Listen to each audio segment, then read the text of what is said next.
we see that when we have this lack of energy, it drives us inward. It drives us into a point where it's feeling like us versus them, right? We're irritable with other people. We're antisocial. We don't see ourselves as collective. I think kind of the other thing I'm getting at here is it requires a lot of energy to separate ourselves from the things that we've been glued to. Again, going normally way beyond our physical body, right? It's our belongings. It's how big our house is, or how nice our car is, or our clothes, or, again, our belief systems, all of these things. But when we're starving of energy, it digs us deeper into that hole. Welcome to the Cosmic Love Antenna Podcast. This podcast is meant to encourage you to connect within so you can share your light with the world. And now, here's your host, Harrison Ma. Welcome, beautiful beings, mystical souls, to the Cosmic Love Antenna. This is a weekly installment, your next episode of your beautiful inner connection to your outer expression, where I, your host Harrison, here with the powerful guest that I get to dialogue and dance with today, set the intention of pulling back all the layers, restricting health, alignment, and your deep mystical love. And today I have the pleasure to have a beautiful man, a beautiful friend back on the show to dive a bit deeper and continue on from where our chat ended last time. But before I get into that, I just want to welcome all the new listeners to the show. If you're new to my voice, welcome. It's nice to feel you. It's nice to have you. If you're a returning member of the tribe, thank you for joining us today. Remember that if you get some value out of this chat, out of this conversation, it lights you up in some way, how you can support the show is by sharing this out to a friend that you love very much, a family member, a lover, and also going over to Apple or Spotify and leaving your feedback for me. I'm happy for all the love. I'm also happy for any insights, comments on how we can make the show a better dance for you as the individual. But with that, I want to quickly reintroduce this powerful man that I get to have a chat with today. Mr. Jay Feldman is a health coach, much like myself. He's an independent health researcher, a podcast host of the powerful Energy Balance podcast, and he's just a lovely, insightful soul as an individual who I have the pleasure to call a friend now, and I get to have these really insightful chats with. Today, we're going to continue with the bioenergetic view and approach to the world, but we're going to go a little bit deeper into the collective and what it means to take a bioenergetic approach as part of a collective. We're going to talk about a bit about the fasting element and what this means as an individual that's under eating, undernourished as part of a system. We're going to talk a little bit about coming together as a cooperative versus competition, what healthy debate looks like, and other juicy subjects. Jay, welcome back to the show, my friend. Thank you for having me, Harrison. Quite an introduction. Thank you. You're welcome. So yeah, I'm sure you know this, doing a show yourself. It's interesting how it develops, right? It's interesting how we obviously develop as individuals, but then the show is a reflection of that, right? Yeah, no, yeah, absolutely. And it's great to have everybody kind of join in on that growth and progression. Yeah, it's a nice feeling. And I spend a lot of time in the energetic world, so I get to feel it. I feel it a lot more on some days more than others. Anyway, Jay, I would love to, let's get into the chat and, the subjects I know you can speak a lot to. I would encourage people to go back and listen to the first episode that we recorded together. And at the time of this recording, we haven't released it yet, but when you listen to this, it will be released. I think it's around late 60s, the episode. And it really gives you an idea of, Jay as a person, the bioenergetic approach from an individual lens. And I want to today focus on going a bit deeper into the collective tribe and what this approach, what this view can help us see and embody as a bigger collective. And the first question I want to throw at you, my friend, to speak to is, I know a part of the bioenergetic approach is, really gaining a higher attunement to our energy systems. And one of those pillars is, feeding our body, not under eating, not undernourishing. So I'm wondering if you could start this chat by speaking to one, what are the dangers of under eating? And let's expand it to, what does this look like as a collective if we have a system of people that are under eating? Yeah. It's a big question. Absolutely a big question. And to dovetail in or to build off of the last episode, of course, the primary idea here being that the amount of energy that we have available to stream through our bodies and structure, every single cell so that it's functioning optimally is what allows us to live, to move, to think, to breathe. And the availability of that energy, of course, has a dramatic effect on our mood, how we think, how we feel. So in a basic sense that I think a lot of people feel, everyone's heard of, I'm assuming, the idea of feeling hangry, right? You're hungry, and if you're too hungry for a while, you start to get angry. And that's a normal physiologic mechanism, and it actually is tied directly in with your question about under eating, because when we don't eat, our blood sugar drops, we have this release of stress hormones, and it's a signal. It's a signal that we don't have the energy available, or we're choosing not to consume the food available to convert it to energy. But that's a sign to our bodies that we want to turn down a lot of the functions that use that energy. And so that can make us feel angry and irritable. And we can talk about some other things that it can make us feel. But that's just, I think, an easy example that listeners can understand for themselves. And that was something that made a dramatic effect for me in learning to tune into how I felt and how much that can change by changing the types of foods I was eating or how much I was eating in terms of mood, in terms of my feeling toward others, and of course the community aspect that we're getting to. And so to circle back to under eating, yep, to your question. Well, Jake, can I ask a super quick question just to jump in, because it's, as you're speaking, like, oh, this is what I like about you, my friend, because you're such a wealth of knowledge. And when I listen to you, especially when I listen to your podcast, there's so much that bubbles up that I think is so powerful to hit on. We'll continue with the under eating as a collective, but I just can you explain quickly for people listening why blood glucose variations, like the up and down, is not necessarily a bad thing, right? Because as a collective, I think we have a view, especially if you look into the biohacking, the hormesis community, that we want to avoid those fluctuations, right? We have these glucose monitors now that are a big,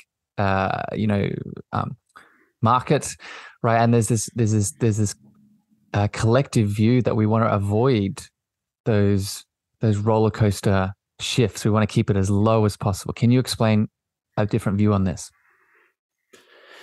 Yeah, so we know in type 2 diabetes, which is normally full-on insulin resistance, we know that that's a state that comes with a whole host of issues and something that we want to prevent from happening. And in that state, we see typically very high levels of blood sugar and issues with insulin. At first, you'll see overproduction and then eventually get to a point where the individual can't produce insulin anymore and has to take exogenous insulin. And so that leads to fear around blood sugar. It has led to some fear there, where the idea is that when our blood sugar goes up and our insulin goes up, that's actually going to drive us toward that state. And it's an understandable correlation to make, but that doesn't mean it's actually what's going on. It doesn't mean that that's actually what gets us to that place. We've got a correlation doesn't equal causation sort of situation.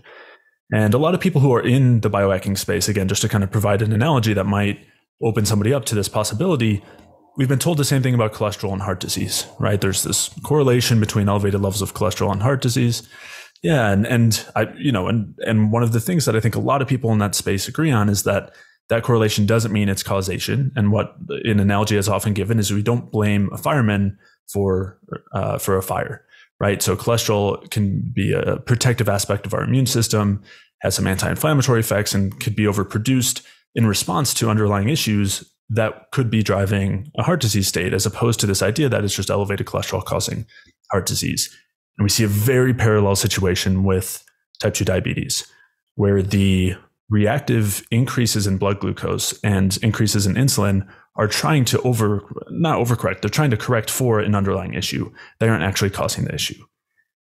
So what's the step forward here, my friend? So is it more of a, and going back to the eating piece, that's why I asked the question, because I think this is a part of my journey. When I have been in that sort of under eating stage, it's because of that fear of that blood glucose roller coaster. So what is the step forward as a collective, in your opinion? Mm-hmm. Yeah, so it would take a little while to unpack what's actually going on in type 2 diabetes and why the high blood sugar is not causative. But what I would say is that, just to keep it simple, the high blood sugar is not the driver there. And we can, if you feel like it's worth digging in, I'm happy to. But what I would say is, instead, when we're eating regularly, our blood sugar shouldn't be staying high for a long period of time like it would in someone who has type 2 diabetes.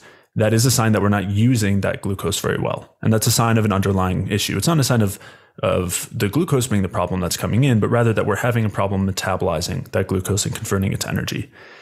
And so in someone who is not having that issue, you won't see elevated levels of blood sugar for extended periods of time.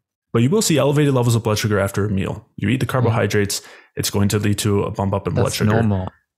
Totally normal, exactly. And has been documented to be normal in metabolically healthy individuals. But now we have these monitors where we're seeing every bump up, and it's terrifying to someone who's freaking us out.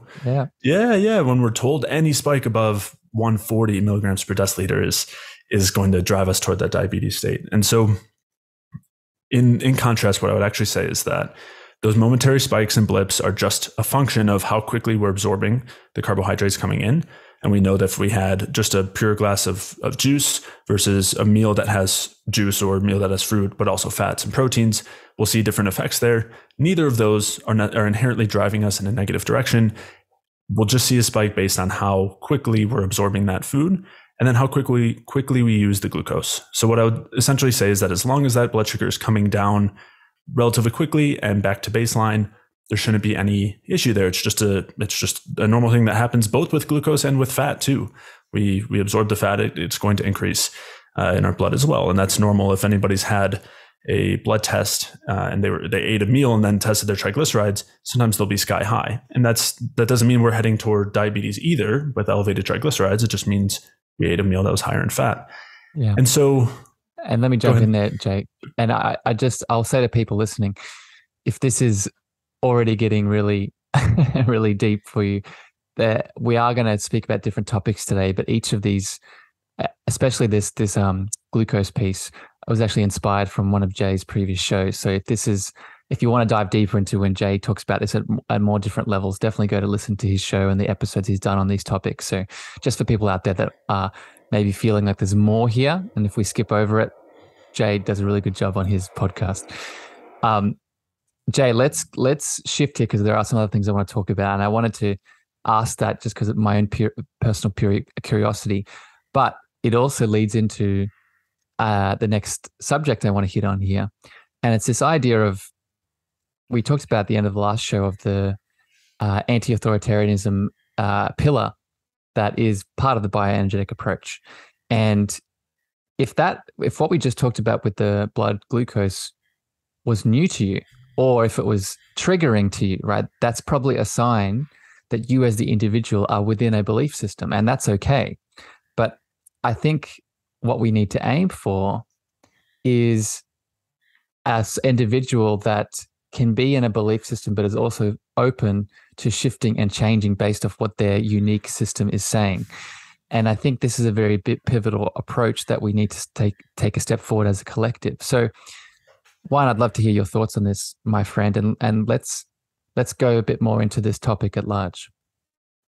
Sure. So the general authoritarian idea is that we are outsourcing our knowledge or our view, or subscribing to some authority figure to tell us what's right.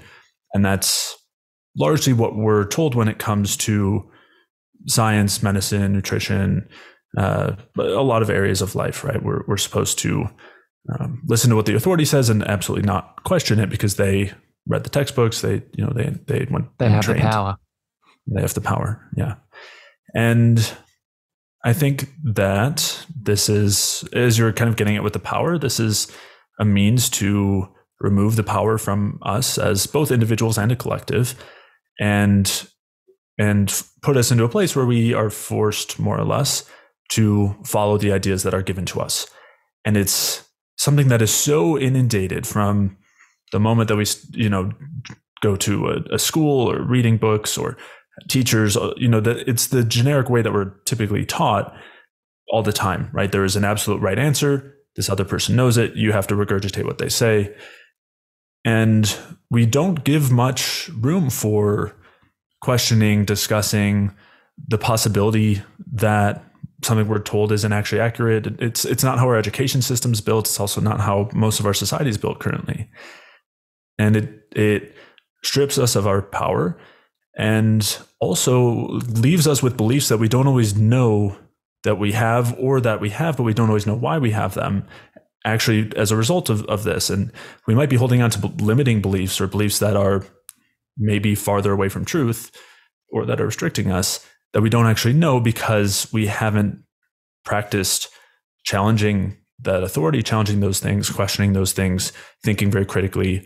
And it's not an easy thing to do, but I think that this is one of the ways that we move forward as a collective. It's so big, my friends. And I could just, this topic in itself, and this is really why I wanted to bring you back on the show, because we can go deeper here, and there are ways that we can handle this. But as we go further into this chat, for people listening, you can use this episode as a way to build this muscle, right? We're going to be talking about these different topics, and your belief system might be challenged, but it's okay for it to be challenged, right? It's a healthy thing, right? You have a choice, right? And I think I talked about this on the last show, but I'll just bring it up here again for people new and wondering. We are a being that has a thinking capacity, but we also have a intuiting, sensing, and feeling, right? And I often have found, and I think you might agree with this, my friend, that there's often that intuiting or sensing or feeling that can help us out of the belief system that we might be stuck in, right? Would you agree with that? Absolutely. And I think the other thing is our experience, our direct experience, which those are typically hand in hand, but we're all so often told to discount how we feel and how, what our actual experience is. And sometimes we're told not to believe our eyes. Yeah. And I think, again, I think you'd agree with this. That's a big part of the design itself, right? You talked about the education system. You talked about, the big systems that play out there. I think they promote that limiting belief, and we take it on as truth, right? And then we're like, okay, if I do something different, then I must be wrong. You inspired something here, and again, I'm going to plug your show because you inspired me. I'm doing a recording tomorrow based off something that you've recently done on your show, and you've done a few episodes on this, and it's this idea of healthy debate, right? Healthy debate, and taking someone else's perspectives and having a discussion around it, sharing your views that might be opposite, and allowing the people listening to make their own decision based off the two opposing sides of the story, right? And the most recent example of this is what you did with the Rob Wolf discussion perspective of the bioenergetic view. So I'm wondering, my friend, if you can speak to this, the role of healthy debate within this collective understanding of going forward, right? A collective unified populace that wants to build new ideas, wants to grow, wants to understand about energy and their body and whatever the part of their health they're looking into. How do you perceive the role of healthy debate within this movement? Yeah, it's a great question. I think the precursor to healthy debate is, of course, maybe not of course. I think part of the precursor to healthy debate is having a healthy relationship with our own beliefs. And if we associate very strongly with our beliefs as an individual, if I say I am, so the view that I'll talk about is terms of health, and really life is the bioenergetic view. And but what I'll often say is that this is a view that I have, or this is my view currently, or something like that. But if I instead take that as an identity, like I'm Jay, the bioenergetic guy. That then makes it very hard for me to challenge that belief. It's already, of course, difficult because this is something I've researched a lot and built an understanding around. But and so there's a lot kind of riding with that. But if I make that a part of my identity, anytime somebody challenges that belief system, it feels like a personal attack on me. And then you get defensive. And when you get defensive, you aren't open to any new ideas, and you also can't effectively communicate your own and have a healthy discussion or debate. And so I think that's really, I know you're saying where does healthy debate fit in, but I guess to zoom out, I think the bigger question is what is a healthy relationship with our own beliefs and thoughts? And if we can develop a healthier relationship where we have our beliefs, but they don't take on our identity, that our identity is something that, of course, is always in flux, we're always changing, that can involve our beliefs and every other part of us. And, we can leave it as simple as I am me. I don't have to be a carnivore or a vegan or a flat earther or this religion, anything. Yeah. Instead of identifying so strongly with those things, I think we can have a healthier version of who or what we are that is kind of always changing, and that can allow us to then question and question our assumptions, question our beliefs, and have debate and discussion and be open to other thoughts on it. I have a very deep and spiritual question I want to ask you, my friend. But before I get to that, based off the identity piece, right? But before I get to that, I just want to something that bubbled up.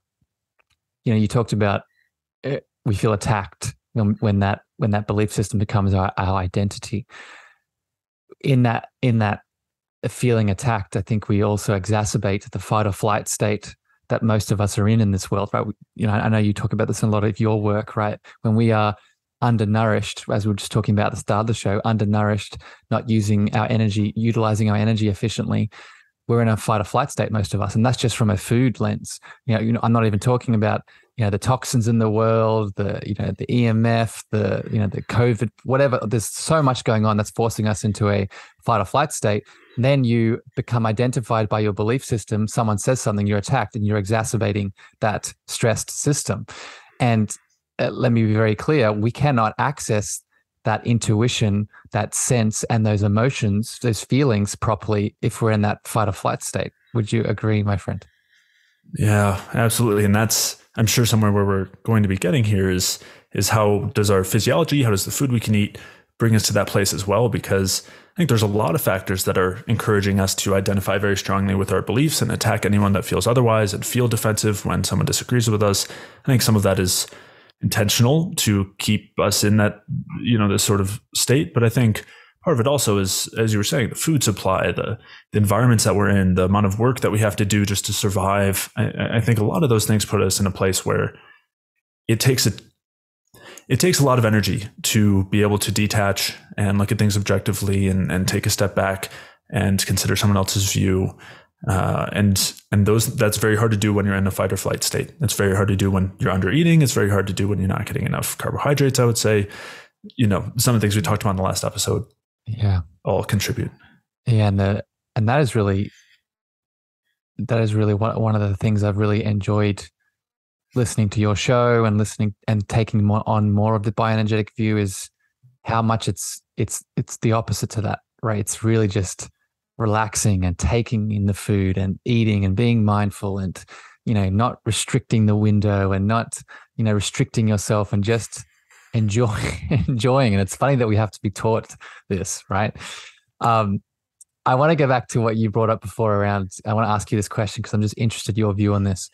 You talked about, getting to a place where we're not identified by the belief systems, right? Whether it's the bioenergetic view or carnivore, whatever it is. What are you, my friend? If you're not the identity and you get detached from that and you're in that space, I'm wondering what your perspective is. What are you in that moment? Yeah, it's a big question. So I think part of the difficulty with doing that is if we've identified with our beliefs for so long, then without that as our identity, we can feel lost, whatever it is that we identify with, whether it's, we've already given the examples. So that can, I think, if we're used to that as our identity, then stripped of that, I think we can feel lost and uncomfortable and unsure of who we are. And maybe part of the answer here is see what happens, right? But as far as my thought process or belief here, I think of us, our consciousness, as individuals, as something that's always in flux.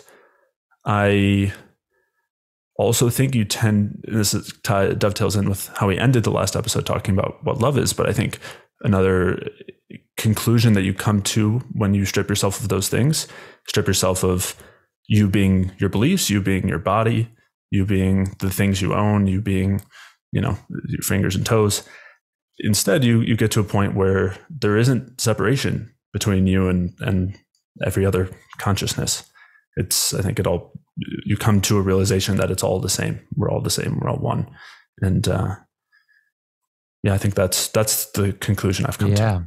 Not alone, of course. Like, if there have been influences that have suggested these sorts of things, I'm not trying to say I discovered this, but no. And it's exactly what you're saying in terms of you didn't discover this because this is a thing that's inherent in all of us, right? When you come back into and this is, we could do a whole episode just on this question, and I have, right? This is really the basis of this show. But when you come to that space, you realize that, and as you're beautifully highlighting,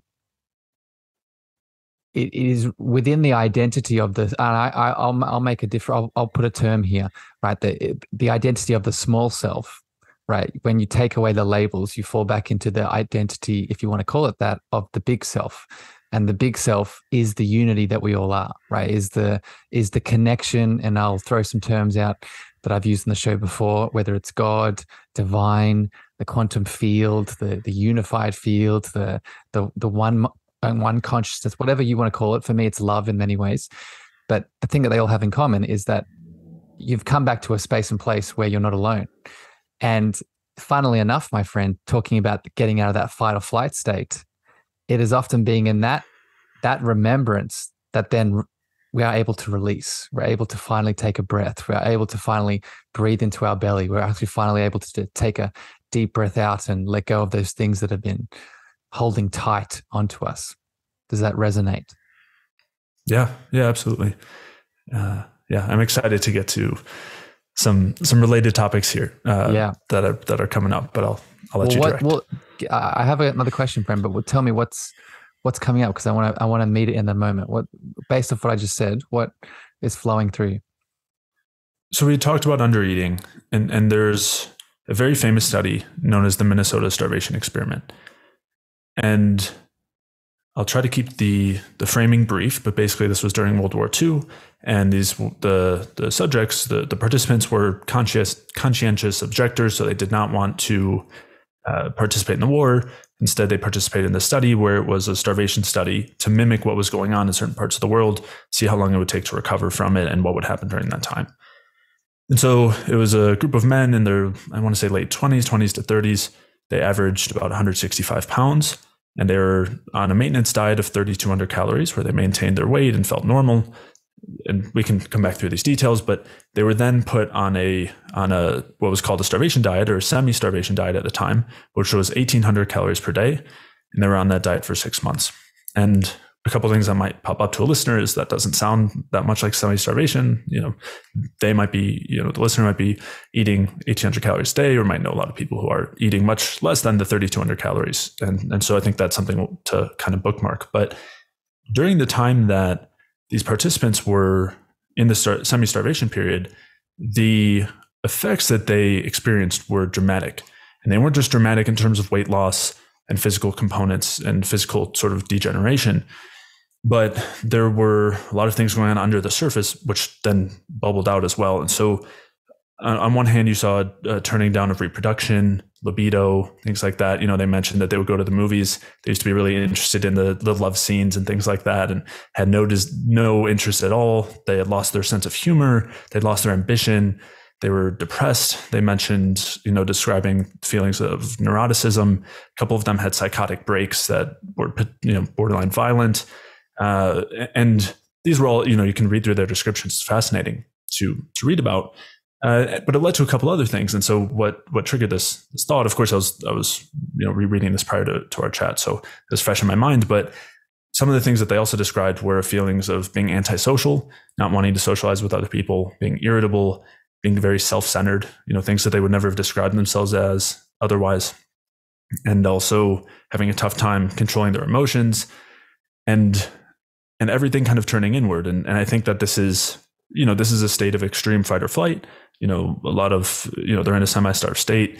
And we see that when we have this lack of energy, it drives us inward. It drives us into a point where it's feeling like us versus them, right? We're irritable with other people. We're antisocial. We don't see ourselves as collective. I think kind of the other thing I'm getting at here is it requires a lot of energy to separate ourselves from the things that we've been glued to. Again, going normally way beyond our physical body, right? It's our belongings. It's how big our house is, or how nice our car is, or our clothes, or, again, our belief systems, all of these things. But when we're starving of energy, it digs us deeper into that hole considerably, and can make it really tough to work our way out. And of course, talking about debate, talking about being open to our own beliefs, I think it helps breed some empathy, right? To understand where someone's coming from when they aren't in that place. I know I've been in that place in the past where I have felt more defensive or more angry when someone's challenged me or something like that. I think we all fluctuate in those ways. And I think that having this sort of understanding also helps to build empathy toward that. And I think that's another byproduct here, kind of the opposite of the selfish, self-centered mindset that comes about when we're lacking that energy. And so I think that, it just comes back to that as a real key toward progress as a collective. Oh, I love it. Well done. So you tied a lot of points into one little explanation there. That was beautiful. It's lovely to watch you do that. So a couple of things bubbled up. Firstly, it shows, I was getting a lot of the Maslow's hierarchy of needs as you were describing that, right? And it shows the role. I'm sure, are you familiar with the chakra system, my friend? Are you familiar with the energy system? Yeah. People listening to the show are very familiar. I've talked about it a lot, but it shows that the chakra system is in an order for a reason. So, for example, we have the heart, which is the balance of giving and receiving of love between individuals, right? We have our sacral center, which is our emotional being and our sharing our sensitivities and our beautiful all expanse of emotion. But the root chakra, which is chakra number 1, governs our physical being, right? Governs our fight or flight state, governs our structure and our physiology and our feeling of safety, support, and security.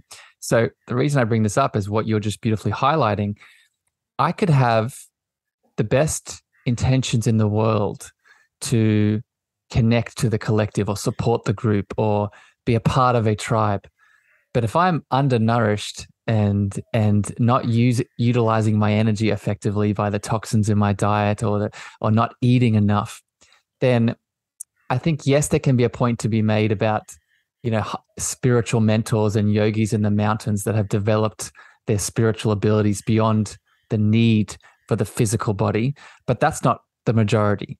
Most of us, we need that fundamental root chakra ticked off with our physical structure and fundamentals to rise both up the energetic system and the Maslow hierarchy of needs, right?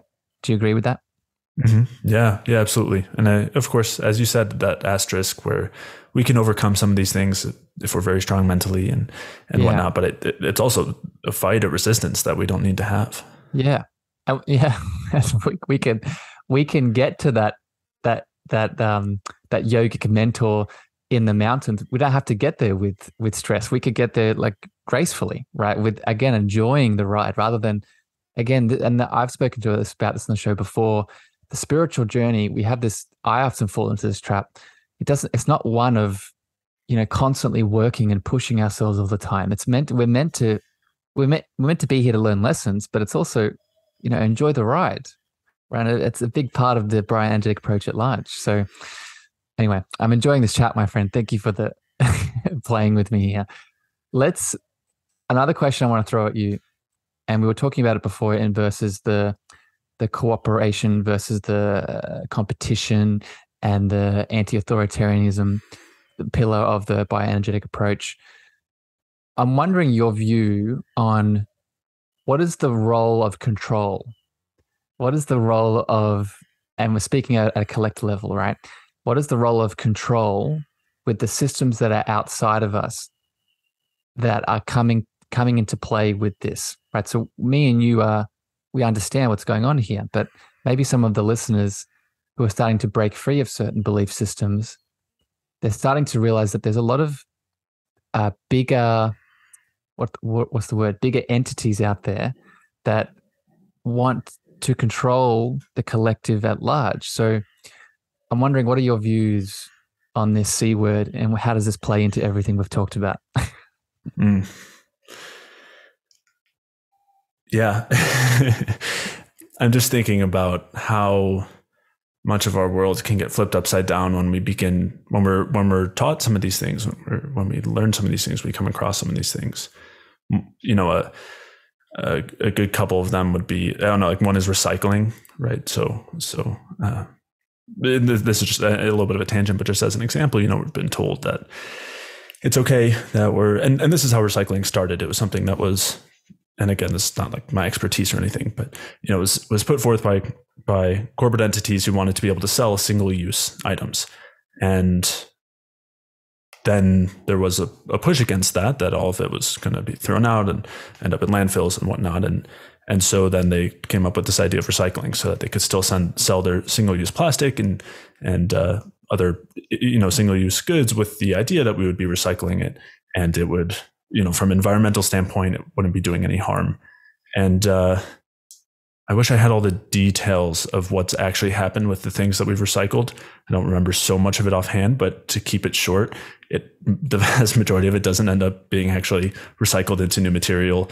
It ends up going to landfills. It gets bought by China, you know, shipped overseas. So we get to use all the fuels and things that we're trying not to waste, just to ship it over there so that they can reuse small parts. Or I think even they just deal with trash. It's cheaper because they have more, I don't know, their landfill system. I should have, it wasn't something I was intending to talk about today. No, but it's so a good example. But it's a good example. Right. And I think what you're getting at here, what it highlights is that, and I don't want to get too controversial here, but it shows that even when the agenda of a collective outside of us seemingly looks loving and positive, such as recycling as the example that you're giving, we still need to check in with ourselves. We still need to check in with ourselves and the choice that we're making, and come back to us as the authority, right? So with the recycling example, if I am doing that and that is their cause, a simple act that I could do is look into it. Like, is what they're saying and what they're doing with my recycling act actually what is happening? What you just described would say the opposite. But you're not special. You are beautiful, my friend, and you're a powerful being.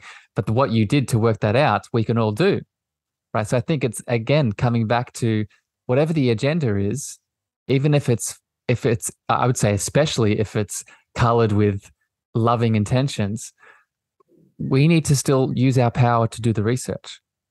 Mm-hmm. Yeah. Yeah. And that's, I appreciate you tying that back to the anti-authoritarianism, right? Yeah. This idea that we want to encourage skepticism, critical thinking, questioning. Yes. And especially the things that are pushed the strongest toward us, right? I think that those are the ones that we want to be most careful about, the things that we're trying to put our energy toward, that we think that we're helping. And it's tragic, right? Like we spend so much time and effort and intention toward doing good things. I mean, I recycled, I still do recycle, right? I mean, I'm not going to throw out the thing that I use. And of course, the goal here is to use fewer things that would need to be thrown out or recycled, or to look to other things that we can do with those items. But it's not like these things have easy solutions either. I mean, these aren't so simple, but I think the key here, as you were saying, is that we owe it to ourselves and to the people around us to do what we can, to the extent that we can, to learn about what we're being told, question things, question all the beliefs that we hold, right? And dig down deeper. And what we often find is that allows us to have a little bit more separation between us and our beliefs, which I think is a great skill to learn, but also ideally leads us to better progress forward. Yeah. And that is really the intention of this show today, right? It's to really show what it looks like to be not just an energized, right, and a full of capacity, full of power, full of truth individual, but what does it look like to be that as part of a collective, right? That's unified under the same banner. And let's go deeper into this, my friend. Another question I want to throw at you here is another topic that we spoke a little bit about at the end of last show, but I want to speak more because I know there are probably other points you can add to it. It's the genetic determinism versus the idea that, again, we have choice, we have power, we have control over the set of genes and the genetic expression that we're given in this life that we grow into, right? So I'll start there. Where do you think this factors into the conversation that we've been having thus far?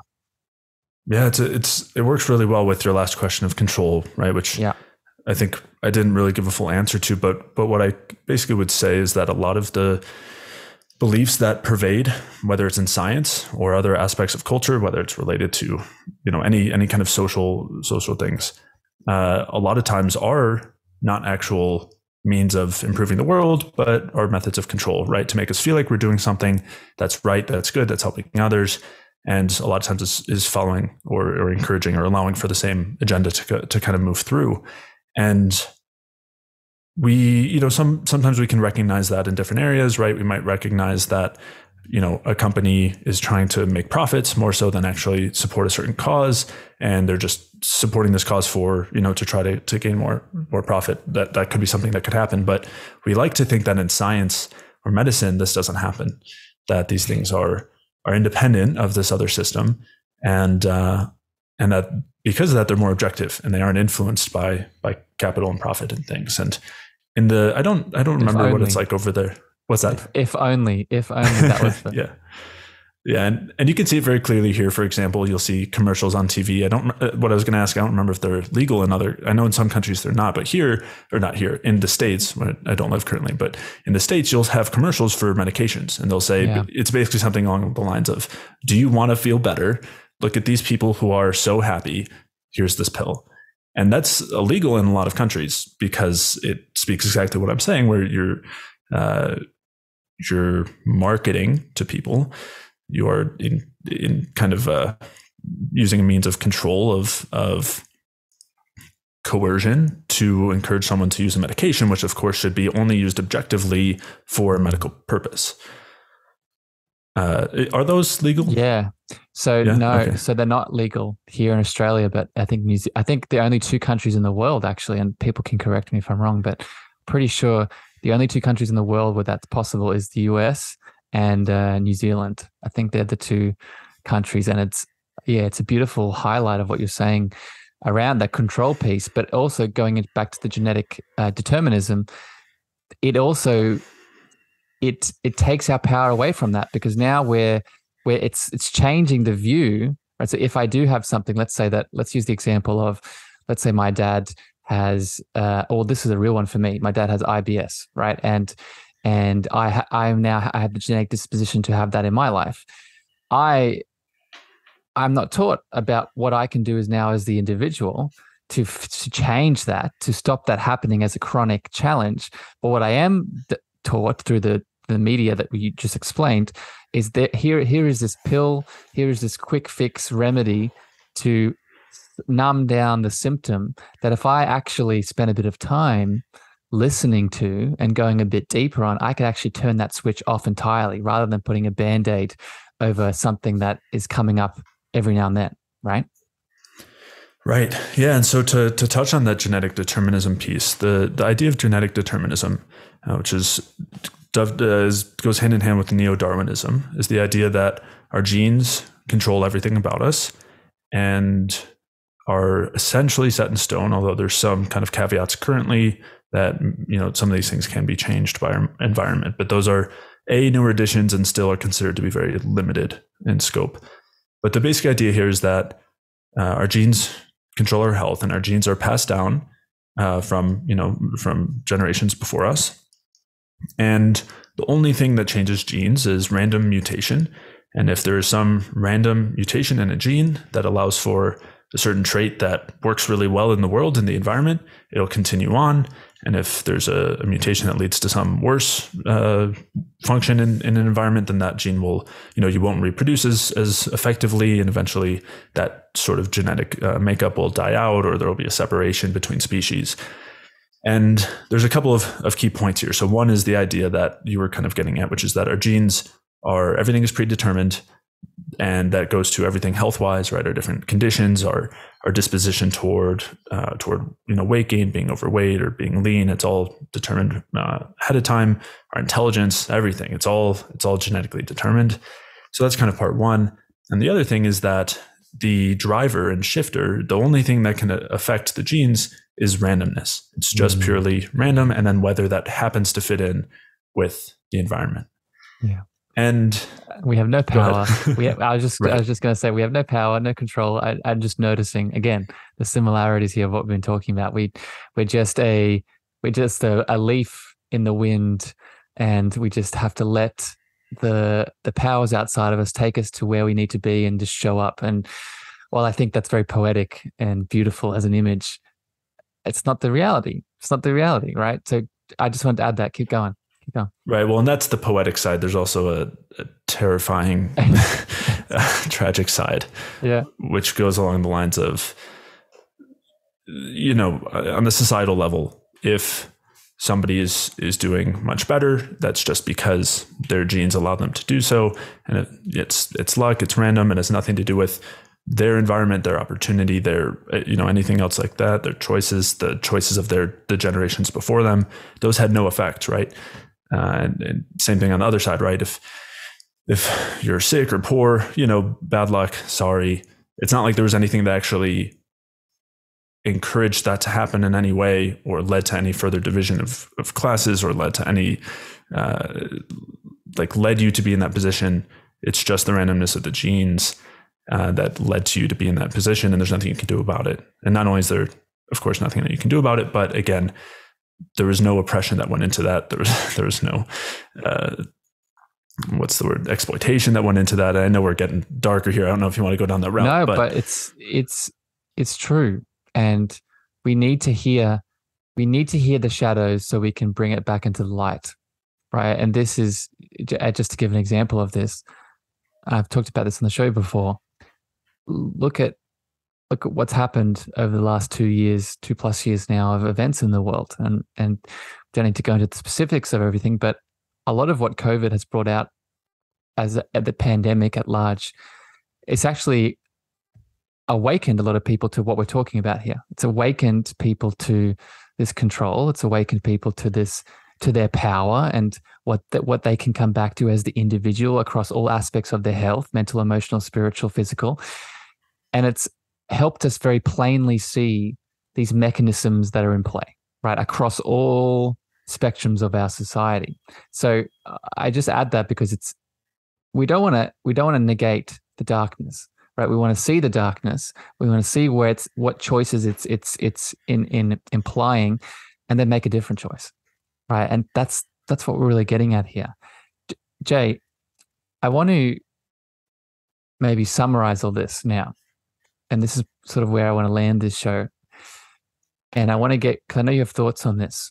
And you've been expressing today from the stressed out individual, the eating piece that we started with, talking about the anti-authoritarianism, the cooperation, the genetic piece that we're just hitting on now, the control, all of it. And it describes where we're at, describes where we've come from, describes some of the changes we're now making. When you project into the future with a lot of these bioenergetic pillars, the pillars of the bioenergetic view, and a future that we deserve to step into, right? A future where we do have power, we do have community, we do have tribe, we do de-identify from the belief systems, and we do have healthy debate, all the things that we've discussed today. What does that look like for you? What do you hope to see? What do you wish to see through both the work that you're doing as an individual and some of the pieces that we've been talking about today? Yeah, it's a big question. I think a lot of what you described as the kind of means of progress is, it's hard to think beyond that. So I think having, the kinds of things you described, right? If we're at a point where we are reducing divisions between us and the people around us, and we are engaging in healthy discussion, and we are orienting ourselves, our lives, our efforts toward supporting the people around us, doing better for the world, our communities, small and large. I think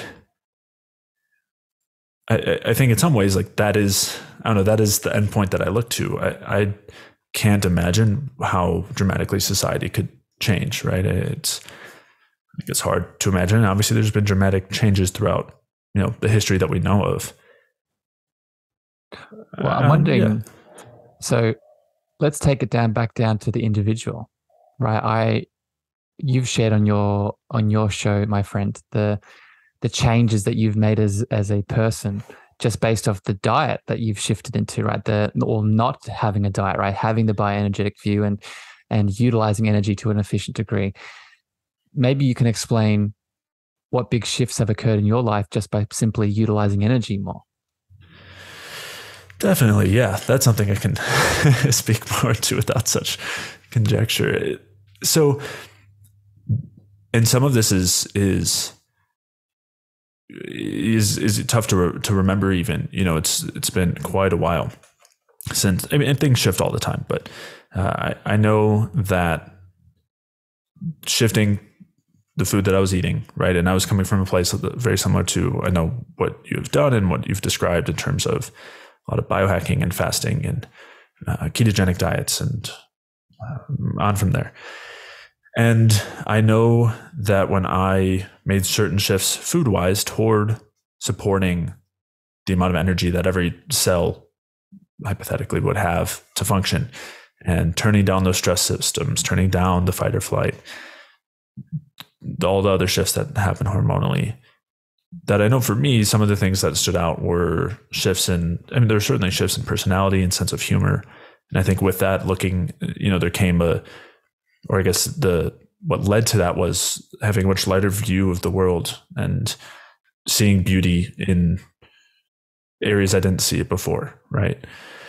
And that in itself, Jay, just to interrupt you, at that seeing beauty where you didn't see it before, the world didn't change. That beauty was always there, right? But you changed, right? And that is really the crux of this question that I wanted to pull out of you, and you're doing beautifully, my friend, is, again, when we take our power back and we take the choice back, right? And if it's simply, eating more, as we've been talking about today, or, testing our belief systems or having healthy debate. I want to share this with you and get your perspective on this. I'm heavily into the Vedic worldview at the moment, and I'm not sure if you're familiar with it, but the Vedic worldview teaches that there is no objective outside reality. There is just the internal state of being, the internal state of consciousness we're at, that we then project out into the world and we see through, right? And that's exactly what you just highlighted, right? When we start to take our energy back, when we start to take our choice back, when we start to take our control back, when we start to take our role as the individual, a part of a unified collective back, right?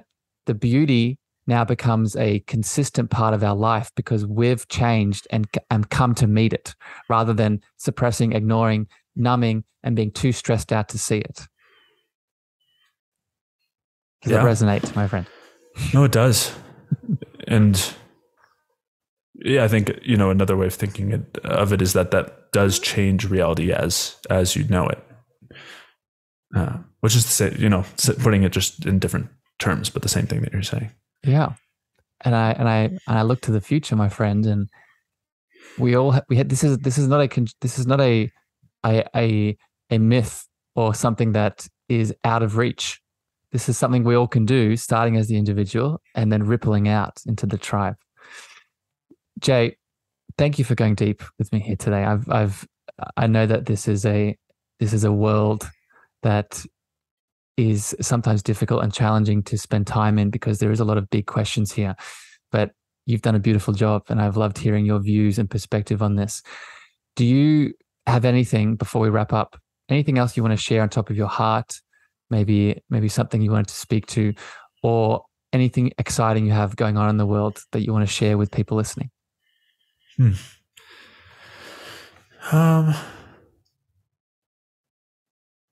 Not too much comes up as far as things that I think, I think we jumped around and touched on some really cool topics, and yes, and kind of wove them together.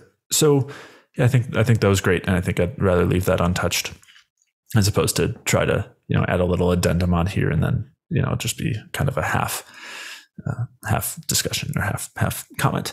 But yeah, as far as things that I'm working on, of course, as you mentioned, the Energy Balance podcast is kind of the biggest place that I'm putting that work forward right now.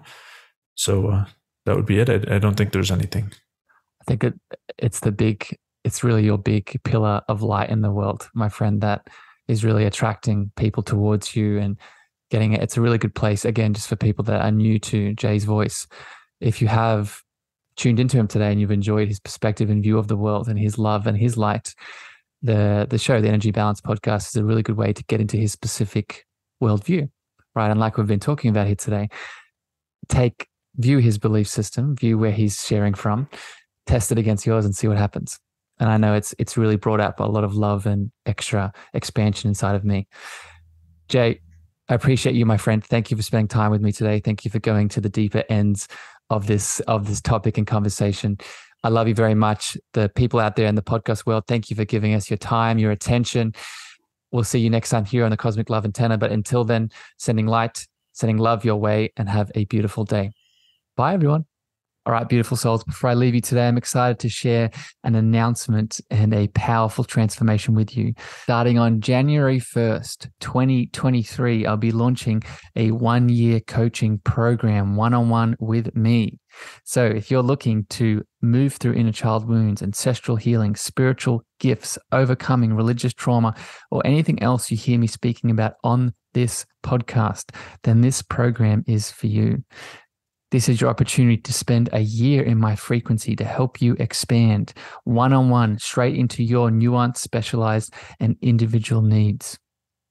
This is for you if you're ready, if you feel committed, if that heart is pulling you to the change that you deserve.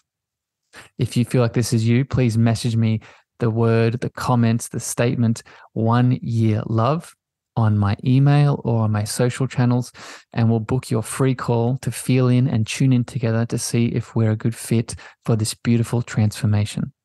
Please be aware I'm only bringing on a certain amount of people for this. So if this is you, please take this advantage before I fill up all my spots. I'm excited if this is the pull that you need, and I'm excited to get in touch and honored to take this journey with you.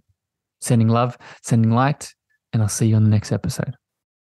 Thank you for listening to the Cosmic Love Antenna podcast. We hope you enjoyed. Be sure to follow Harrison on Instagram, Twitter, and Clubhouse at Harrison Ma. That's Harrison, Meagher.